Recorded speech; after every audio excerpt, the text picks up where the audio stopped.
Om Sri Sai Nadaya Namaha. Sri Sai Satcharitra in English version. Today we are in 37 chapter. Chavadi procession. In this chapter, Hemad Pant, after making some preliminary observations on some points of Vedanta, described the Chavadi procession. Blessed is Sai's life for his devotees. Blessed is his daily routine. His ways and actions are indescribable. Sometimes he was intoxicated with Brahmananda and at other times completely self absorbed. While doing so many things at the same time, he was yet unconcerned with them. Though he seemed at times quite inactive, he was not idle or dozing. He always abided in his own self. Though he looked calm and placid as the sea, he was deep and unfathomable. Who can describe his ineffable nature? He regarded men as brothers, women as sisters and mothers. He was a perfect celibate, as everybody knows. May the knowledge we got in his company last long unto death. Let us ever serve him with wholehearted devotion to his feet. Let us see him in all beings and let us constantly remember his name. Hemad Pant, after making some lengthy dissertations on some topics of Vedanta, which he himself considers as a digression, goes on to describe the Chavadi procession. Chavadi procession, Baba's dormitory has been already described. One day, he slept in the masjid and on the next in the Chavadi near the masjid. He slept in the masjid and in the Chavadi on alternate days. This alternate sleeping at both these places went on till Baba's Mahasamadhi. From 10th December 1909, devotees began to offer regular worship to Baba in the Chavadi. This we will now describe. With his grace, when the day of retiring to the Chavadi came, people flocked to the masjid and did bhajan in the mandap for a few hours. Behind them was a beautiful palanquin, to the right a Tulsi Vrindavan, and in front Baba adorned his seat, and there were the devotees singing bhajan. Men and women who had a liking for the bhajan came in the time.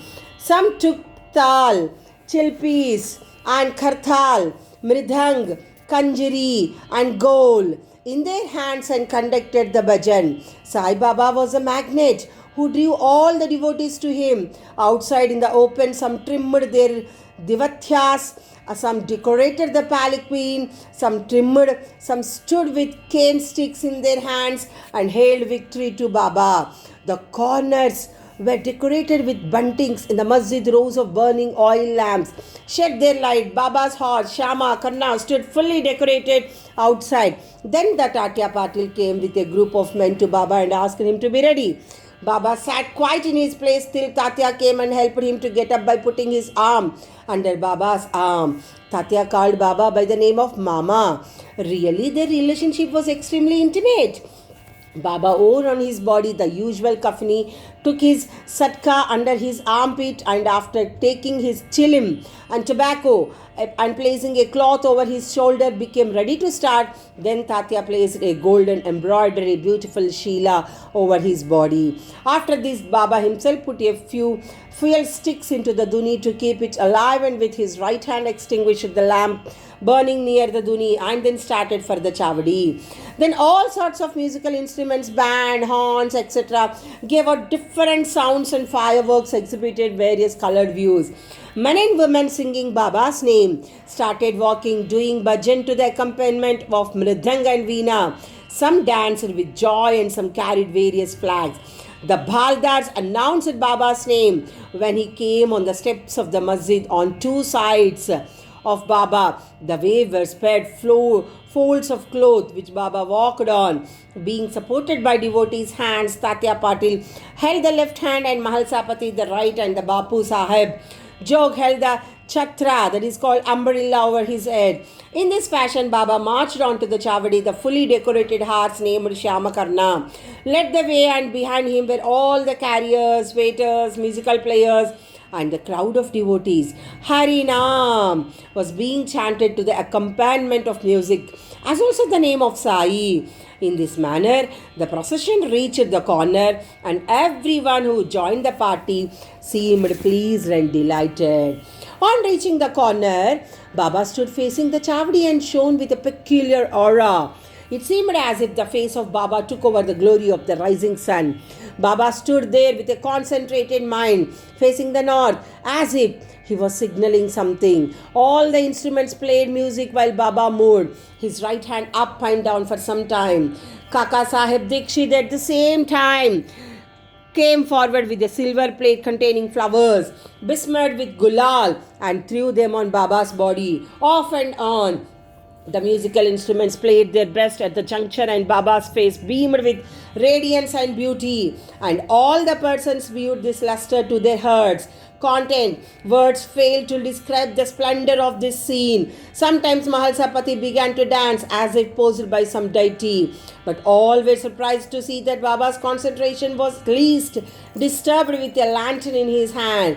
Tatya Patil walked on Baba's left side and Bhagat Mahalsapati on the right, holding in his hand the horn of Baba's garment with a beautiful procession. And what an expression of devotion!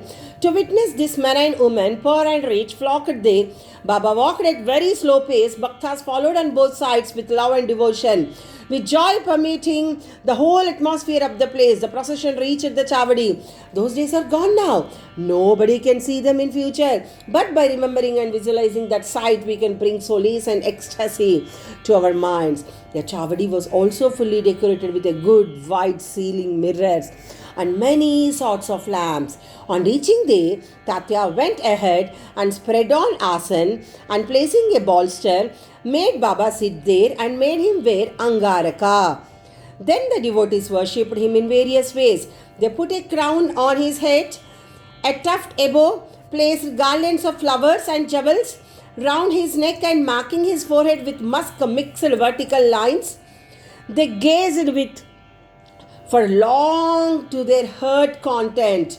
They changed his headdress now, then held it aloft on the head, fearing that Baba might throw it away. Baba knew what the Bhaktas wished for and meekly submitted to all their ways without objection. With these adornments, he looked wonderful and beautiful. Nana Sahib Nimonkar held the chhatra with its beautiful pendants which moved in a circle with its supporting stick. Bapu Sahib Jog washed his feet in silver dish, offered arghya and worship with due rituals, then besmeared his arms with sandal paste and offered him tambul. Baba sat on the asan while Tatya and others kept standing. When Baba sat on the gadi, supporting himself against the bolster, devotees on both sides waved charmars and fans. Shama then prepared to chill him and handed it over to Tatya Patil, who drew a flame out of it by inhaling a deep breath through his mouth and then gave it to Baba. After Baba had his smoke, it was given to Bhagat Mahalsapati, and then it was passed around to all blessed with the inanimate chilim. It had first to undergo many ordeals of penance, such as being kneaded by pot makers, dried in the sun and burnt in fire. Then it had the good fortune to get in contact of Baba's hand and his kiss. After this function was over, devotees put garlands of flowers around his neck and gave him scent and bunches of flowers. Baba, who was an incarnation of dispassion, carried a fig for all these necklaces of jewels and garlands of flowers and other decorations. But out of real love to his devotees, he allowed them to have their own way and to please themselves. Finally, Bapu Sahib Jog waved the arati over Baba. Observing all formalities and the musical instruments played their auspicious tunes, when this arati was over, the devotees returned home, one by one saluting Baba and taking his leave. When Tatya Patil, after offering chilim, attar and rose water, stood to depart, Baba said to him lovingly, "God me properly. Go, if you like, but return sometimes at night and inquire for me." On replying in the affirmative, Tatya Patil left the Chavadi and went home. Then Baba himself prepared his bed. He arranged some sheets and upon another, and thus making his bed, went to rest. We shall also now take rest and close this chapter with a request to the readers that they should remember Baba and his Chavadi procession daily before they retire and go to bed. Bow to Sri Sai. Peace be to all. Om Sri Sai Nadaya Namaha.